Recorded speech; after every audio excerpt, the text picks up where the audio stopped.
Is in full effect. Laurie-Ann, welcome back as always. Thank you. Thank you. It was like I missed being on the show last week. Yeah, well, I'm glad you had a good time on your vacation, but we've discussed this. We don't like it when you're gone. But anyways, we're glad you're back. Listen, Patrick Veroneau is on the show again. We're going to continue going through what's happening with him right now and the release of his newest book. And we're going to be talking about an attitude of gratitude and why this matters right now as we're looking to reset mindset. We're going to be back in 30 seconds with our special guest. Laurie-Ann, are you excited? Because I am. I'm really excited. This is a great topic and one we need to have more often throughout the year. I agree. All right, Donnie, get us out. We'll be back.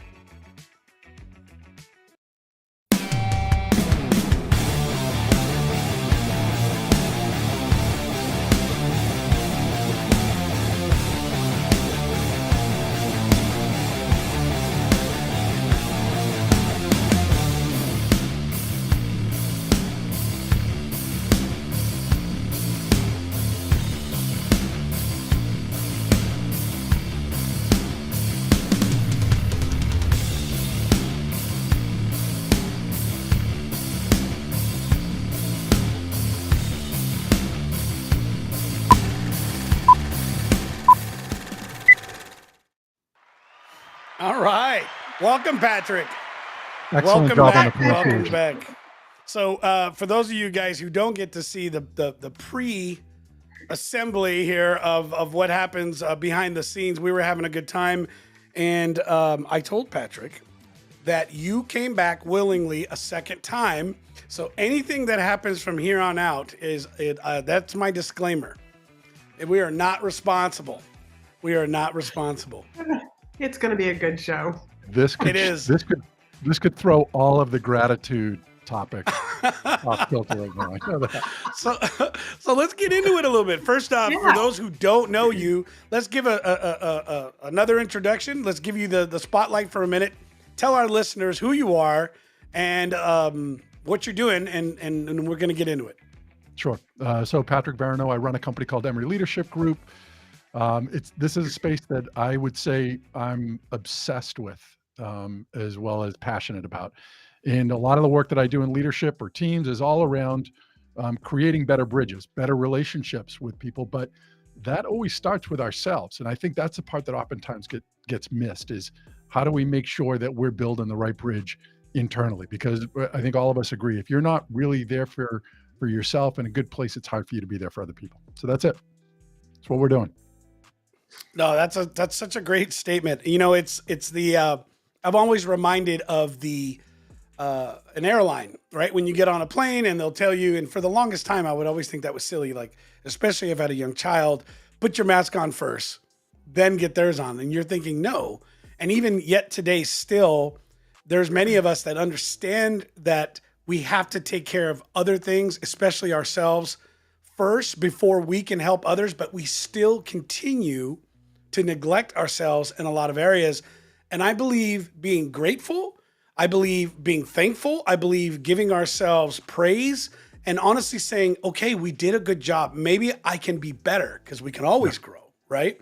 But I think when it comes to this area, we really do have a difficult time being grateful in our life and having that attitude of gratitude. I know it's like, oh, hashtag, but this is real. Right. I think especially when things don't seem to be going well, right? It's hard to sort of stay focused on what is going well. How are things are going well? Because what do? We catastrophize. We think about the worst case scenarios. And two things. One is those worst case scenarios never happen, or I should say rarely ever happen.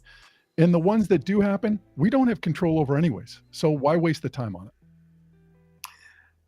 I like that a lot. It's true. Like our minds can, I think, build a case like in a half a second. We can all of a sudden, it's like, here are all the things that can go wrong or that are going to go wrong. Like we almost like anticipate that it's going to happen. And what does that do to our self-esteem, our confidence? And that's why we had you on the show again. It's a slippery slope. Perfect timing. Yes. So as part of the book that I wrote called The Leadership Bridge, the first part of that book is about building an internal bridge. How do you do that? And I use a lot of data, a lot of research that I believe is able to overlap with the real world, what we actually experience. And one of the things that I did was I took some work by a researcher named Sean Aker, who did what was called the 21-Day Happiness Challenge. And he did this, I think it was back in like 2009, and it was in New York with a financial institution. So if anybody can think back to 2008, right, we remember the financial crash. Probably the last thing that people in New York City from a financial standpoint are thinking about, how can I be happier today, right? And he talked about 5 activities that he had them do for 21 days. And to me, what's even more interesting about this is that if you look at a lot of the research on habit formation, 21 days has no validity to it in terms of it working. But in this case, that's what he did. 21-Day Happiness Challenge, 5 activities. And I created a journal out of it that I use called the Power Journal. And it's an acronym for those 5 activities. And there's a lot of research that is done by other individuals that will reinforce the benefit of each of those. So the first one in the Power Journal is praise, which is what we're here talking about today, is around gratitude. So in his work in this 21-Day Happiness Challenge, what they did was they had to write down 3 things that they were grateful for every day. Now, one of the sort of sticking points in this, or not sticking points, but challenges, was it had to be different every day, right? So if you think about it, right, 3 days, I can think of 9 things that I'm grateful for. When we go out to day 15, right now, I've had to think of 45 different things that I'm grateful for. And to me, that's the real power of this thing, because what do? We oftentimes think of, oh, this isn't going well. This is, my life sucks and all those things. When you've got to think about 45 things that are going well, it creates a shift where you can't make that argument anymore with yourself, because you have listed off 45 different things that you're grateful for. That to me is okay. So quick question. Can you use the same thing more than once? No. Because I can do that. I can do that. Like that. I can be like, well, go ahead, Laurie-Ann. I was just going to say, I see all the time, like on social media, it's like, what are you grateful for today? And I'd love to look at the answers that people come up with, because I always come up with the most basic things. I say water. I'm so grateful for clean water, a home that keeps me safe, that keeps me warm in the wintertime. I come down to like the basic things, and probably just because, Patrick, I've been doing this a little bit, so I'm not going to say, hey, I'm grateful for my partner. I'm grateful for my partner, but I want to bring it down even like to some of the things that I think that we skip over so easily. So here's where my brain goes right away when you say I'm grateful for water. I'm like, well, duh. What are you going to say? I'm grateful for air. Are you grateful for food too? Right. But don't worry. Right. But here's the deal is, there are people right now in parts of this world and in this country, like right here, who don't have access to clean water, or don't have access to food, or don't have the ability to get what they want for their children. We're getting ready to walk into the holidays. There's a lot of things going on. Despite where you are in a sense of where you feel economically we should or shouldn't be as a country, look at Meta. They just announced 11,000 people just lost their job. Or was it 13,000? Yeah. Like right before the holidays. That's not the only one. There are layoffs happening everywhere as companies are restructuring, because whether they were fiscally responsible or not has nothing to do with the fact that people just lost their jobs. Right. So in some of the work that I do around resilience, when I go into an organization, I might be talking about this. I reference a study that was done, or a survey that was done back in 2014, but it was done by the American Psychological Association. What they did was they surveyed a little over 3,000 individuals. And what's interesting is the title of this article that they put together, and I'm going to read it right here, is called Stress in America, Paying with Our Health, right? So what they did was they surveyed in 4 different areas: work, money, family, and health. And they found that 60% of the individuals that were surveyed listed work as a stress for them, and 64% said finances. Now, this is 2014. Can you imagine what that would be like today? right? I was can only actually looking at imagine. I was actually looking at a study. I'll have to send it to you, Patrick, but I actually purchased a study done by, I think it was one of the Stanford groups earlier in the year, and it talked about that. It was talking about the stresses, and it was looking at how people were. This was as we were coming out of 2021 into 2022, and we still had a lot of effects happening from a global pandemic perspective. And I was curious how people were looking at it, and I had purchased this study. I'll have to share it. I'll make sure to share it with you, and maybe in the clips on this, we'll put some stuff in, and same thing with your study there. But you're absolutely right, and we don't recognize what this is doing to our bodies until, of course, it's later down the road, right? And then now we're fighting certain aspects of health problems, and it was from these added stresses, these unneeded stresses. I love your post, Matthew 16. What was the chapter? Yeah, 627. There Right? it is, That was 627. Yeah, it was awesome. I mean, you're absolutely right. Like, what can we worry about on Right. things that we have no control over? No control. And so what are we doing to ourselves as we're not looking at a positive side? So maybe this is on the side of words of affirmation and all of this feel good, huggy. I don't know if you can tell this about me, but I'm a big feel good, huggy affirmation words guy. I was going to say that. I didn't want to, I was going to go there. No, I'm not. No. No, I'm not. And I'm not opposed to it. I have a hard time doing that. Usually, for myself, I'm the kind of person, when I'm seeing something that's not right, I may want to excuse, but I'll look in the mirror and I'm like, well, you know why it's not there. Like, you know why you're not where you want to be physically. You know why, so you make a decision or stop whining about it.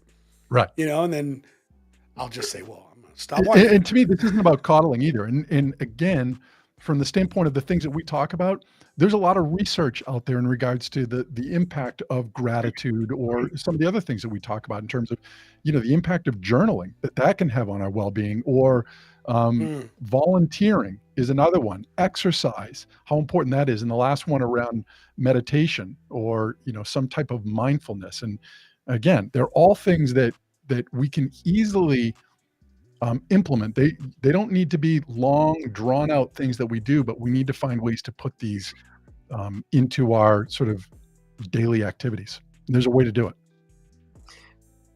Before we go into that, I have a question for you, Patrick. This is something that I've thought about, like this whole worrying about things and stressing about things. Do you think that this is something that we're just taught to do? Like, as babies, I can't imagine that, like, we pop out of the womb and we have this skill called worrying. I think it's just something that we learned. I mean, like, it's all over TV, it's all over the news. We grew up watching our parents worry about things. Do you think it's more that we are just taught to worry?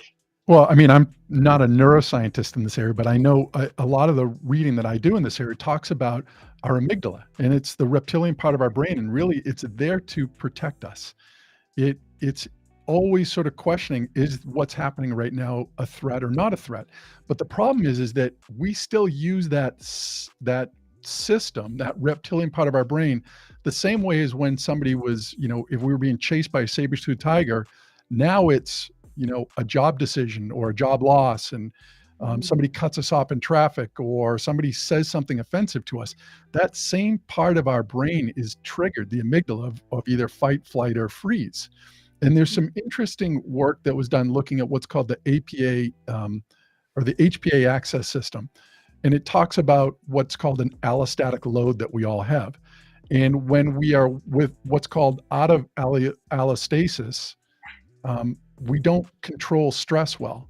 And then a lot of downstream effects, we talk about inflammation and how that impacts a whole host of different things in our bodies that cause problems. Everything from actually weight gain to cardiovascular issues, right? To, you name it, joint pain, all because of inflammation.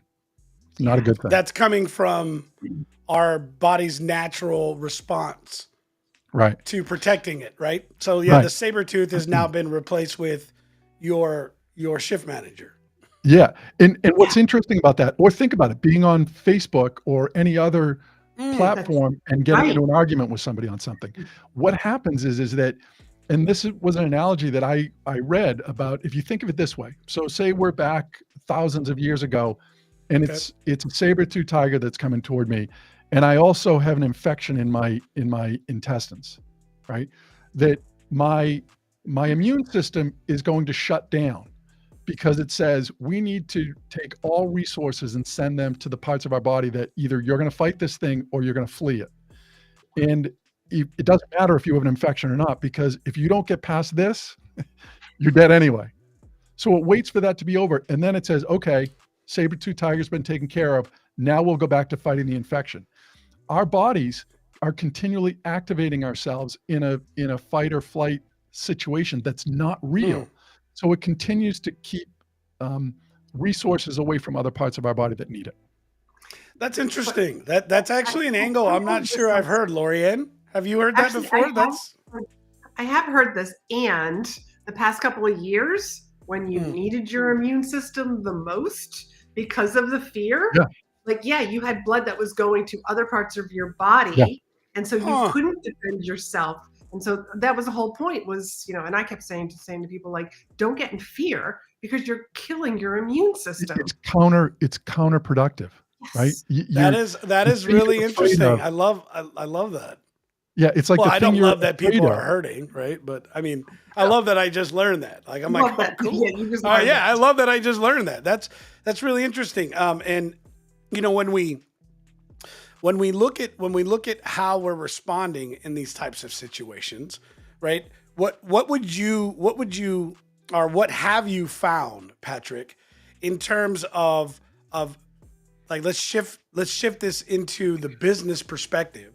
What have you found ways of where we as individuals can really start to identify that these are not threats, or at least be able to help our brain identify that they're not threats, but they're situations we need to just deal with? Yeah, that's a great question. So there's something that I use with a lot of my clients called the thought record. And it's part of a therapy called cognitive behavioral therapy.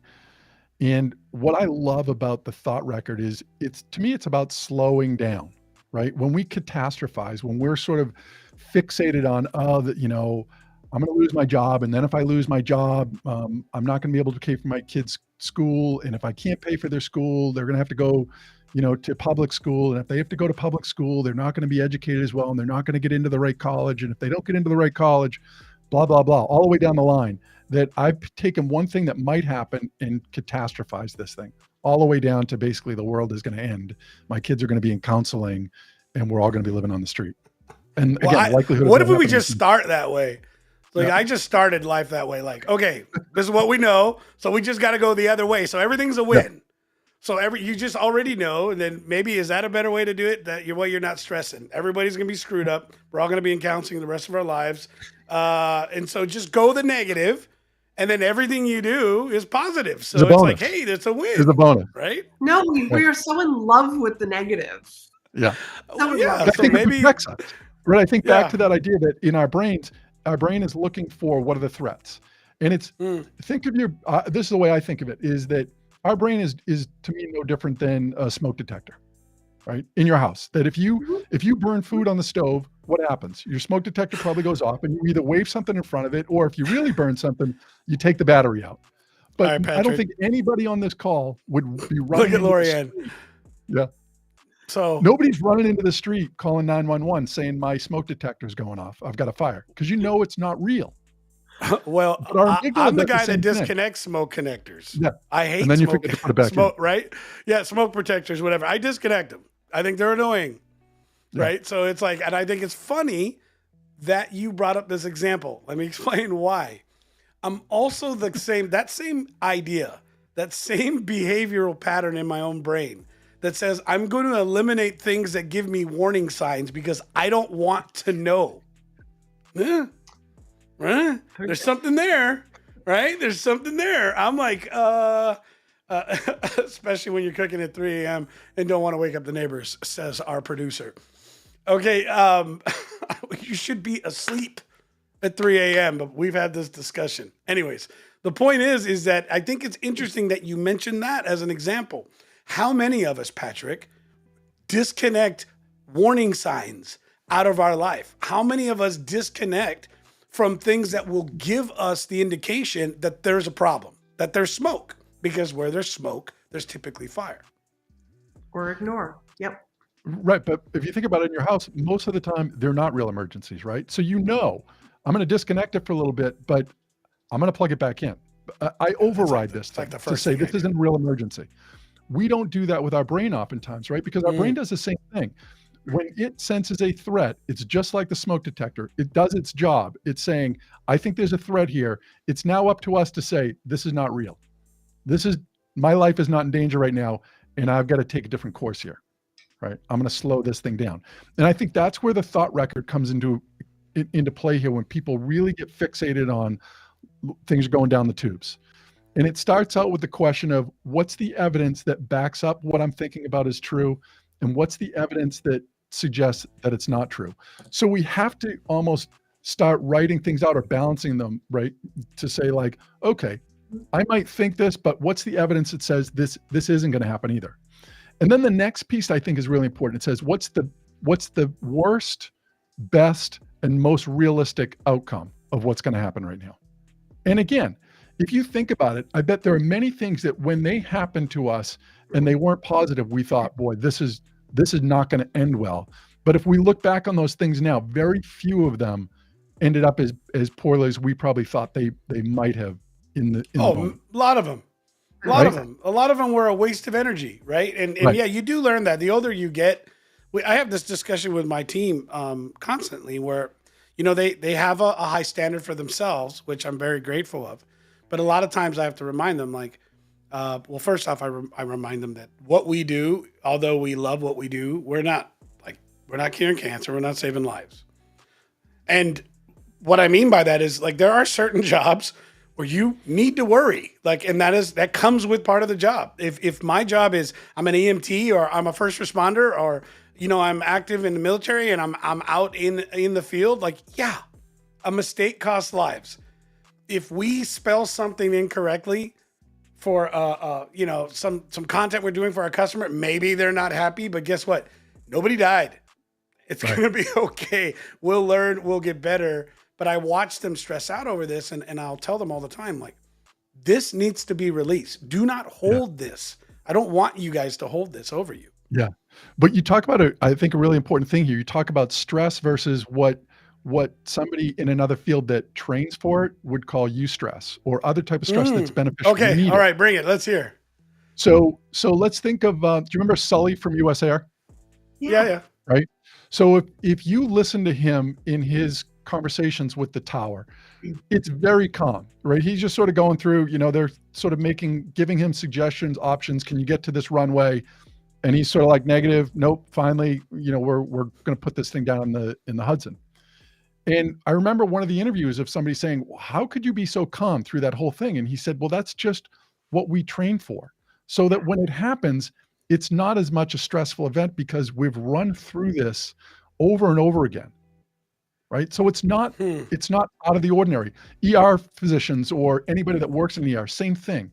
They train for these things. So to the rest of us, that's a high stress environment. And it's not to say that it's not stressful for them, but they prepare for this. So they're ready for the what ifs.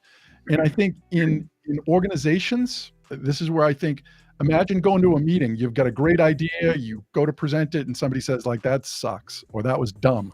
Right? That is, you just got hijacked, right? Because now your system is trying to defend itself, self-preservation mode. Whereas think about, and I do this work, well, I'll say, if you're going into that meeting and this is a high stress environment, imagine what happens if you're in that meeting and somebody tells you that's the dumbest idea I've ever heard. How are you going to respond to that? Because what I've now done is I've prepared myself for, what if people don't like this idea? How am I going to make sure that when I'm in there, I don't get overtaken by this? Because if you don't prepare for it, your ability to think clearly through it when you're in it we know it's diminished. This is like We- like in elementary school when they did the fire drills. They did the fire drills for a reason, so that like you're not hurting cats. Like all the kids are like heading for the door, they're lining up. Yeah. This also reminds me, Rigo, of just a couple of weeks ago when Terry was on the show, and he was talking about the pre-mortem. Preparing for what could Bingo. go wrong. That's exactly it. And I think, like visualizing like what could go wrong. So what if somebody does say like, that's a sucky idea? Right. Like you're prepared for it because you've already thought about that. And like, okay, well, that's like your opinion. Right. I'm still going to present it to the board. Right. We don't do That's a well good point. in stressful situations. I mean, again, unless we're prepared for it. And again, there's a number of studies that will look at doing very, very rudimentary tasks. And then they put somebody in a stressful situation and they have them do the task again. And they generally don't perform as well. Why? Because that part of our brain, the blood that was there, is gone to try and defend ourselves. So isn't the whole point of why we're talking about gratitude is because of what it does? Way to bring it back. I was like, how are we going to bring this one back? Yeah. Because we're getting into stuff and I want to keep asking questions about my brain because I love conversations about this. And Laurie-Ann's like, we're going to bring it back. Yeah. We're going to bring it back. And Good job. Patrick Laurie. knows that Here I'm a come the cats. neuroscience geek, but I love this stuff too. So just for everybody who's watching, when we get into those fearful situations, that amygdala, determines like, this is scary. This is something that I have to fear. And it literally shuts off blood flow to our prefrontal cortex where we make rational decisions. Right. This is how we're going to get into this gratitude and meditation because of what it does to our prefrontal cortex and helps us out later on during those stressful situations. Yeah. So a couple things. When I talk about it in the journal that people can download off of my site, it's called the Power Journal. And so the first thing that we talk about is praise, right? Those think of at least 3 things that you're grateful for every day. And I just print it off. So on this page, because some people might be thinking, well, how do I practice gratitude every day? So identify 3 things that you're grateful for and appreciate about your life, right? They don't have to be huge things. And I think that's the important thing here. These don't have to be like, I cured cancer, I'm grateful for that. Or they can be simple things. I'm grateful this morning for the sunrise, which I think was one that I got posted today. That's it. Something simple. It doesn't have to be over the top in terms of what we're grateful for.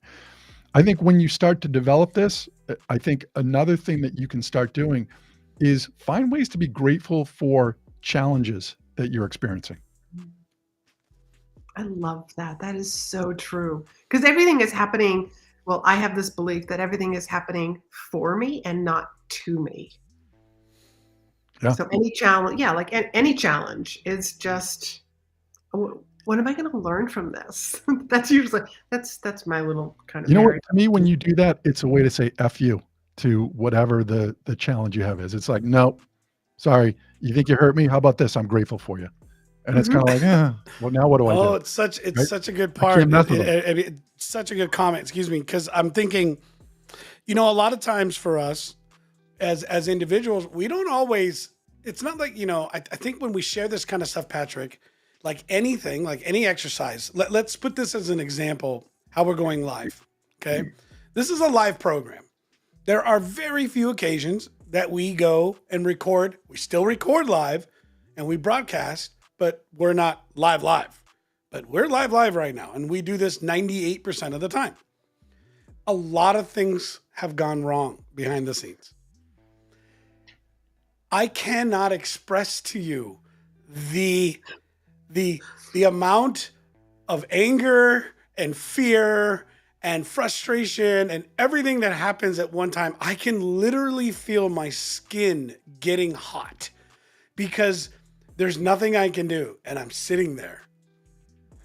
And like everything's going wrong. And I can't pull it back. And I don't know what to do. And I want to blame. And in the beginning, that's what I did. I got angry.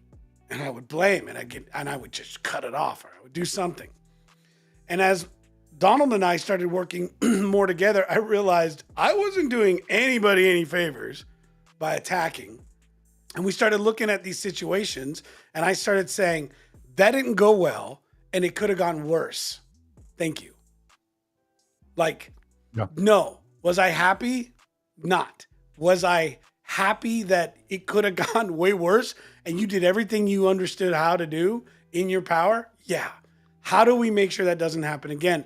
And I started finding in my own self that my natural reaction to things are like, I don't know if you ever saw the SNL skit. I forget which character, but he kept flipping the poker tables. Are you cheating? Right. And it's just like somebody would say something and he would win a hand and everybody was a cheater. Right. That was the skit. It was a funny skit and he would just flip for everything. Well, it was that idea that, you find yourself in a situation that the minute you feel threatened, your natural response, fight, flight. Some of us who are not fighters, more fighters, we immediately go into attack. Bring it. Yeah. But we're doing it in the wrong, it's the wrong energy, going in the wrong direction. It's the right type because we could fight to be better. We could fight to encourage. We can fight to be grateful. We could look at that situation and go, so this is a shit situation. There's a lot of them out there. And there's a lot of folks out there that are about to get into worse.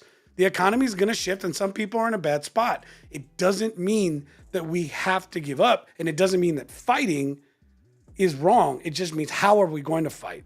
How are we going to look and say, okay, what did I gain from this? How am I going to be stronger? How am I going to make sure that this doesn't happen to me again? How am I going to make sure that people's vision of me or impression of me will be what I want it to be, not what someone else is going to speak on, what someone else is going to say about that situation, right? Yeah, I think along those lines, anytime that you can take, I think, the challenge or the difficulty and turn it on its head, I think you win. Right. So yesterday I went for a run. It's the first run I've done in cold weather, sort of 30 degrees when I went out. 5K run. I think I stopped 4 or 5 times, and I generally won't stop at all, but my lung capacity just wasn't feeling it in terms of the cold weather. So, first off, I'm grateful that I can still get out and run. I'm active in that way. And going forward, I've just sort of got a new baseline in terms of, okay, here's where it was today. I will improve on that. I'm grateful for that I'm going to have an opportunity to go out and do it again. So don't you also think, Patrick, like this particular situation that you're talking about, it also makes you realize like, wow, this is like how grateful I am for my health, which sometimes we can take for granted because it's going so well for us. Yeah. What do you think about that? Yeah, without question. Yeah. So for me, as we talk about these and I talk about this power journal, I generally do all 5 of those things almost every day, not fully, but almost. And the praise part, I do it first thing in the morning. I've got a journal that is behind me that when I start off in the morning, I write down 3 things that I'm grateful for. And we go to your point, I repeat things. And day to day, I repeat things and some of the most basic things. But to me, it reinforces my level of gratitude for those things is how I would look at it. Not that I'm like, I don't know what else to think about today. It's that this thing is really that important to me. And family is something that's in there pretty regularly for me. Abundance is another thing that I will often say I'm grateful for every single morning. I'm grateful for the abundance of opportunities that continue to present themselves to me. That's like a standard gratitude mantra for me, but okay. I'll add a 4th one if I have to, but that is one that's really important to me. I have a question for you because I think that there's a lot of people who maybe not necessarily them because they may not be the sort of people who watch this show, but they might know somebody who's kind of like a negative Nelly, I'll say, is just very pessimistic. So how do you what's your piece of advice to help somebody who just is constantly looks at the world and every situation with these negative glasses through a negative lens? Yeah. Like, how do you get those people to just kind of like shift? I mean, I know what I've done in the past when I've been around somebody negative, but some people, you may be familiar with this, LA, is the drama triangle. It's called the drama triangle. And one of those points on the drama triangle is the victim. And there's a lot of value for some people that comes from being the victim, and to solve that for them, they wouldn't know what to do. Like, that's who they are. That to play that role allows them to sort of not have to take responsibility for stuff and right? You can blame it on other people. For that situation, I will often find when somebody finishes, and I'm all for, if you want to vent on something, that's okay. I look at venting like going on vacation. It's nice to do for a little while, but eventually you got to come home, right? You can't stay on vacation all the time, at least not yet. But to me, it's to try and turn it to say, okay, well, what are you going to do about it? What do you want to do about it? Yeah. Because you could have some people that just don't feel as though they've ever been heard. Like nobody's ever really acknowledged their frustration. And they may just say, oh, I don't know. I just am frustrated and needed to say it. I don't know that anything can be done. That's the only way. Oh, go ahead, Laurie-Ann. I don't let me forget that comment that Patrick just made. I want to come back to it. Okay. But Patrick, I also think like there are people like they don't know how to have relationships or conversations with people without talking about something negative. Like it gets them attention. Yeah. Again, so part of that serves them. Yeah. That serves them to come from that. Coach Kevin had talked about this when he was. Thank you. When he was talking about how did he put it? The reference was like a dam, but it was talking about somebody that has potential. There it was, and he was talking about it was a few months back, and he had talked about potential and how potential is worthless, right? Potential means nothing. It's potential. It's in action. Yeah. Then it becomes, you haven't done anything yet. What I have found too, especially in the coaching business, being coached myself, finding these same attributes in myself in some areas, right? Because there's some areas I'm like, I'm unstoppable in. And then there's other spots where I'm a whiny little baby, right? And you're just like, you don't see that. And you're like, no way, that's not me. Like, and then you find yourself like, wow, I'm playing a victim card. Why? Well, because it's easy for us to go vent and talk about these things and play a victim. And what happens is we're behaving just like potential. You see, we've expressed it, we've shared it, we got it out, and then we can tell ourselves, well, I did what I needed to do. As a coach, Laurie-Ann, you yourself, you train and teach. I train and teach. Patrick, you train and teach. How many individuals sign up for our course, get involved in our programs, and then tell us later it didn't work? And then you go, you didn't show up. Right. And then when you showed up, you never asked questions. And then you also never did the work. So you see, showing up is, yes, that's part of it, but that's just potential. Going out and whining, it's just potential. Like until you actually do something with what you're learning, get it out, like you said, vent, but then you gotta, like vacation, you gotta come back home. But now what are you gonna do with it?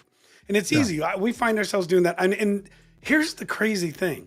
For those listening right now, if you find yourself there, guess what? You're in good company. We all do it. Like, this is not like you're the big loser who can't figure out how to do this. Like, we all do this. This is why we're constantly reminding ourselves. This is what I love right now with what you're doing, Patrick, is you're saying, hey, have an attitude of gratitude. Be grateful. Why? Because you're reminding yourself at the same time how grateful you are of the gifts that have been given to you this year. Yeah. Or and it's like going to the gym. This is like going to the gym, is that if we were to go to the gym today and we talk about, all these things, and then we don't go to the gym again for another 2 months, if we were to show up in 2 months from now, would any of us be surprised that we weren't any stronger? No, because we didn't, intellectually, we knew gratitude was important and we could think about it every day, but if we didn't practice it, then we're not going to get stronger. The more you do this, the stronger you get in terms of being able to deal with the other things that exist in your life. It almost becomes, those things become, I would say, more like self-correcting. You just don't let them get to you the same way as you did before, because it's like you've built this muscle of gratitude. You're like, I'm not going to allow that. It's not going the way I wanted it to. It sucks right now, but I got bigger stuff going on right now. That is not going to pull me down. And to me, that's the difference in this. That's awesome. Now, we just blame Donnie for everything. It works out really well. We actually had a hashtag for a while. It was called Damn It Donnie. It was Donnie's fault. It went on for about a year and everybody loved it. It was Damn It Donnie. It was Donnie's fault. Need a t-shirt. T-shirts. We actually designed a T-shirt. We just never printed it. Yeah, there's quite a few Still on people. my LinkedIn name. Still on my LinkedIn name, he says. That's awesome. No, but That's you're awesome. right. And this is such a normal human behavior. That's one of the things that I realize and what I love about these conversations, right, Patrick? When Laurie-Ann, we talk about this stuff all the time, when we're meeting all these great guests and we're bringing all these people on, is, we're doing this to strengthen ourselves and strengthen those who are willing to be a part of the conversation too. By helping each other, we help ourselves. What was it? How's the comment work, right? A rising tide raises all boats, ships, whatever. Yeah. And I look at this like almost as though it was a partner going to the gym. I'm going to the gym with somebody else. When I put all these things out and I post or do all that, it's for my benefit too, because it reminds me what I'm supposed to be doing myself, not just what other people should do. It's like, you need to do this yourself, Patrick. Yep. It's not about other people. No, that's right. That's right. All right, Laurie-Ann, I'm going to step back a minute here. I'll let you. So there's a bookend. Oh, no. Book. Let's hear it. So there's a bookend here, right? So in the Power Journal, the first part is gratitude. One of the other activities in that was and they just made it a suggestion that you write down 2 or 3 sentences about what went well over the last 24 hours.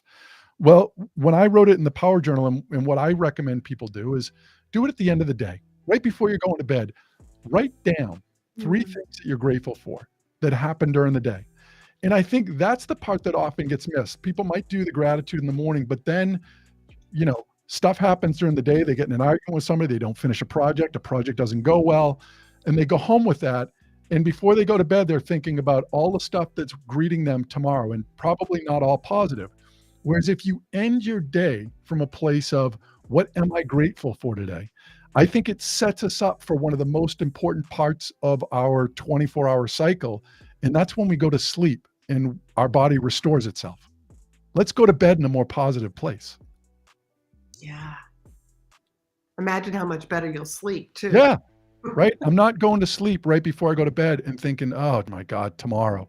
I'm thinking about what did go well. And this might take more work, but I guarantee you, even if it has to be as little as I made it through the day alive, I don't care. But you've got to start somewhere. And when you do that, again, you're building this muscle and you bookend your day. You started the day This is a bookend. I love that term. But yeah, I love that term. And really, yeah, no, I love that. I've never heard it said that way, but this is where it comes back to the power of journaling, recording wins, losses, right? This is the whole part of understanding the power of meditation. And that's one of those too, you talked about it, and that's a whole nother conversation. Because, you're talking about compound effects. And that's what a lot of, we go back to, the whole aspect of the 1% effect, right? Of what that is to do these small things every single day. But I wanted to give you an opportunity. Where can our listeners find these resources? Oh, look at you. So this was going to be the right. We talk a lot of anecdotal stuff on here. This was one that it's back in 2017, but it's a study, right? Anybody can just Google stuff on gratitude and its impact on health, right? There are a number of different ones. This is one in particular that I reference a lot because it deals with both an fMRI where they mapped somebody's brain out to sort of see what happened, but they also looked at their heart rate. They monitored the person's heart rate, and they did it in 2 different ways. They put people in a state of gratitude and another in a state of resentment, which I love, right? Gratitude and resentment. And what they did was they had 5 minutes for each group. So the first minute of this experiment, the person had to focus on their breathing. But this is hilarious. So for the next 4 minutes, if you were in the positive gratitude, you had to think about your mother and how much you love and appreciate her. Now, the only question I would have here is some people don't have great relationships with their mothers. So yeah, I was about to say that one would go like, that could be tough for a lot of people. There would be resentment, and then it would go back to gratitude, and it'd be so maybe pick your own person that you can for 4 minutes say how much you love what they've done for you, right? So let's do that. But the other group was to think about somebody that has wronged you and that you resent for 4 minutes. Haagen-Dazs. And what they found was that heart rate was lower in the group that did, this positive gratitude, And also the parts of their brain around anxiety and stress were lower too. Science. I just remembered something. Science. It's science. I just remembered something I really wanted to share, and I recently had discovered this in some of my own coaching. But one of the things that I thought was powerful was as we start to study the brain and you understand how the brain works, and we go back to the amygdala and all of the other aspects, the fear sections of our brain cannot identify the difference between fear as a memory or fear as an immediate. And here was something to add to your piece of the conversation. And I think it's powerful.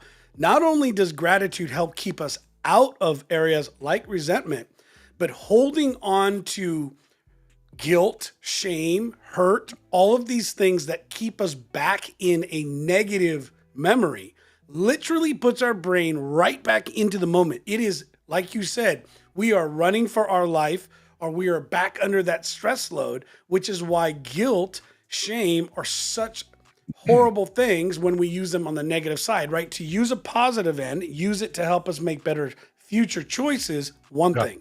Holding on to it, right? Have you heard this as well in your studies of up here?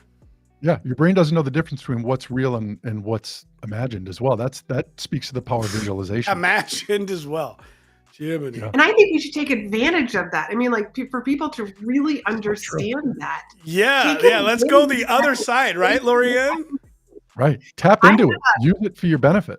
Yeah, I have an app that, I have a Zapier that sends me a text every morning that says, every thought is a bullshit story, so tell yourself the right story. You talked about this. That's right. Yeah. That's right. There are so many resources out there that you can Google around this area in terms of meditation, guided meditation, where it will walk you through. Whatever works. Yeah, right. Eyes open, eyes closed, on your head, off your head. Donnie likes to do his on his head. He likes to do hands. Different things. Everybody's different, right? Everybody's different. I'm picking on Donnie today. And for our audience that's watching or listening to this, just give it a try. I always tell clients, try this out for 2 weeks. If it doesn't work out for you, you get to go back to your old ways that wasn't working anyways. But try this gratitude, run your own experiment and see how you feel. And I also tell people, put sticky notes around the house to remind yourself, I need, what am I grateful for today? Put it on the mirror, put it in your wallet or something, put it on your day planner that you're always opening, just to remind yourself, what am I grateful for at this moment? If I had the picture, I'd show you. I took my kids' magnets, Patrick, Laurie-Ann, and I put it on the fridge and I said, no guilt, right? Sorry about that. No guilt, no shame, new choice. And it's and you know what's funny is I did it kind of because I just needed to, and it wasn't to post or anything. And yes, I used kids' magnets and I had to use numbers for some letters because I didn't have all the vowels I needed. But the point is that there's been a couple times, more than once, I know for a fact, as I walked by or as I'm going into the fridge, funny enough, it's actually stopped me from late night snacking. And it was not there for that reason. But I'm like, you know what I mean? All right, because I love cereal. Some people do ice cream. For me, it's Cinnamon Toast Crunch. Oh, really? Huh. Yeah. Oh, yeah. Give me a bowl of cereal over a bowl of ice cream any day. And I think there's quite a few other men I know that. What was that, Laurie-Ann? Fruit Loops for you? Oh, yeah. Peanut butter. What is that peanut butter? That peanut butter cereal? I don't know because I'm not peanut butter version. the peanut butter version. Reese's? I actually will take a granola. Yeah, the Reese's is a good one, and I mix granola, and I put that in the Cinnamon Toast Crunch, and then I always have fresh fruit because my little one loves fresh fruit. So I'll take some blueberries and it's pure sugar. These are not the good kind. Blueberries are blackberries and strawberries. It's pure. Come on, the bowl is I would probably be better off eating ice cream, Patrick, by the time I'm done, right? But a bowl have of to work cereal. on those magnets. But Patrick, I'm going to bring us back. Marianne, bring us back. Thank you. Yeah, Laurie, you're so boring. Boring. Boo. I'm gonna throw her We're gonna off, edit Patrick. that part out. Let's see if you can maintain. What are the other letters? I'm in trouble. I can see it. I'm in trouble. Go ahead, Laurie-Ann. I want to know what the other letters are to the Power Journal. P's for So free. O is for others. O is for others means do something for somebody else. Again, a lot of research around volunteering, how that impacts our own well-being when we do for others. The E is for exercise. In the studies that they did, it was only 10 minutes, minimum of 10 minutes. And the last one is relaxation, the R in that. And that's around 2 minutes, a minimum of 2 minutes a day that you try and find for could be square breathing, just working on 2 minutes of quiet time. So if you do the gratitude meditation, you almost kill two birds with one stone because you're doing gratitude and you're meditating at the same time. There you go. Save some time.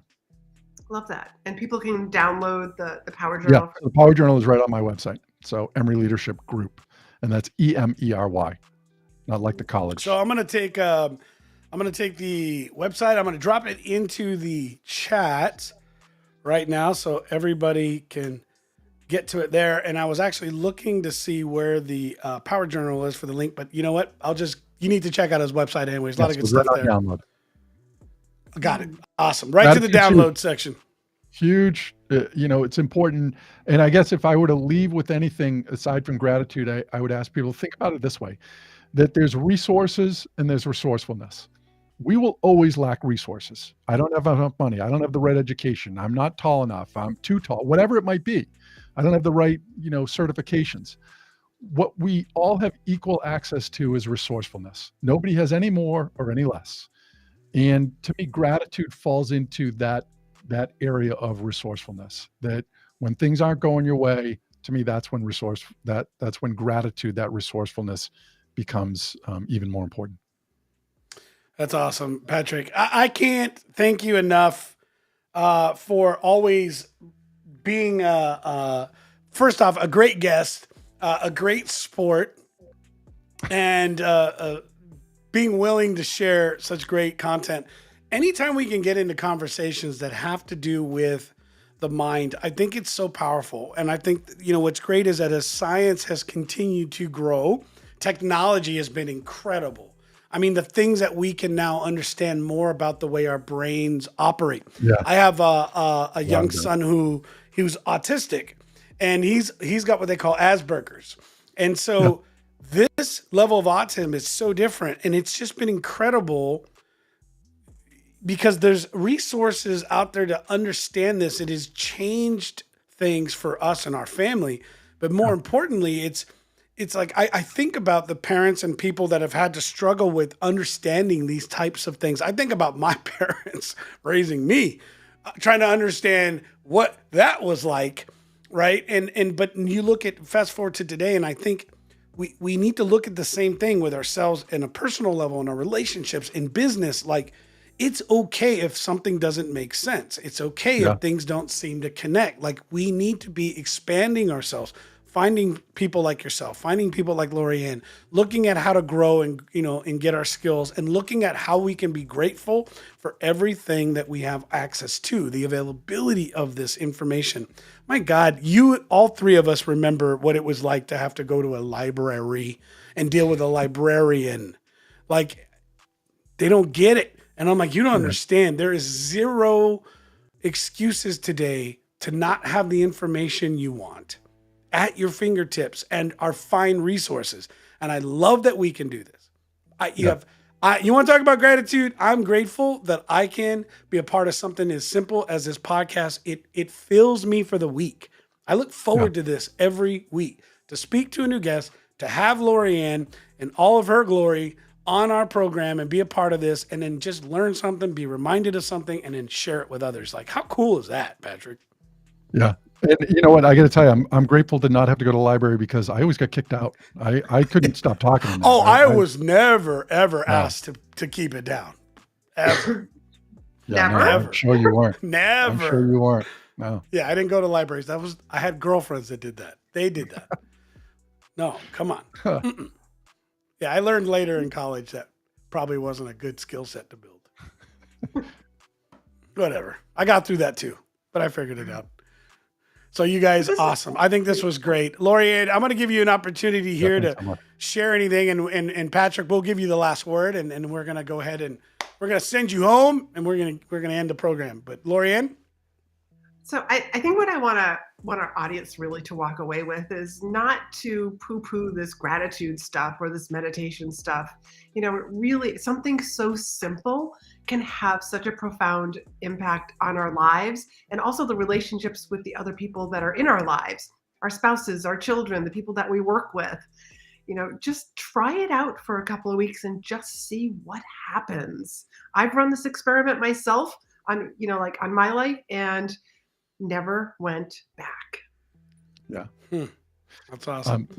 So on that note, circling all the way back to the 21-day happiness challenge, when they did this, they found that 6 months later, those people that stuck with this self-reported themselves as being happier than when they started. And isn't that really the end result? It's they self-reported themselves as being happier. Not they were observed. They themselves said, I'm in a better place now 6 months later than I was when I started. And I think that's really important. Awesome. And for those people that are overwhelmed, like, where do I start? Start small. And for me, the other tagline that I would use is rise above your best, right? It's rise above your best. Wherever you are right now, you can do something else tomorrow. Don't match yourself against anybody else. What can you do personally to get better tomorrow? Rise above your best. Love it. Awesome. It was a good call. Thank you, Patrick. I appreciate you coming back again. Yeah, thanks for having me on again. Oh, absolutely. And I hope, hey, listen, for those of you guys watching, yes, Leadership Bridge. Thank you very much. Leadership Bridge. Yes, always got to be. It's a good book. You guys need to be checking this out. And also, we dropped Patrick's website link in there. Listen, if you haven't started following Patrick, please do us a favor, or Laurie-Ann, or myself, but especially our guest today. Please get on and give them let them know that you're watching, that you're grateful, that you enjoyed the time here. If you haven't started doing that with us as well, it's really not that difficult. You just go to our page and you click follow. If you think that you're getting value out of us here, please let us know. And if you like it, share with others. That's the number one way you can show us your gratitude. Is say, hey, I think this is a great program. Why don't you guys check this out? So anyways, listen, I am so grateful for everyone. Donnie says, wink, wink. Yeah. You want to be grateful, right? Show us your gratitude by sharing with others. Listen, if you haven't also subscribed to our newsletter, we'll put a link in the chat on that one as well. But we're excited about this newsletter, Patrick. I don't know if you've been able to check it out, but listen, it's real simple. We take what we just went over, we highlight the stuff that matters, and we get you right to it. So this was a good show. I'm not gonna lie. I had a good time, but I was also being a little goofy, and I may have taken it on a couple of the wrong routes. But we're gonna take it, we snip it down. I promise you the read is less than 3 or 4 minutes long with a couple video clips. We send it out every week, and we hope that gives you some value. And the best part about it, you can sign up for the next one right there. The link's in it. If you have not subscribed to our newsletter yet, please do so. It is the Contagious Leadership Podcast newsletter. Pretty simple. Listen, I'm grateful for this day. I'm grateful for our guests. Thank you both very much. Laurie-Ann, always for being here as a co-host. And honestly, the entire team, we can't do this without you. And we're so happy you're here. Patrick, thank you again for being on the show. You guys, please have an amazing week. If you like it, drop stuff in the comments. You know all the good stuff. We just want to know that we're making an impact in your life. God bless. We will talk to you guys next week. See you later. Peace. Thanks.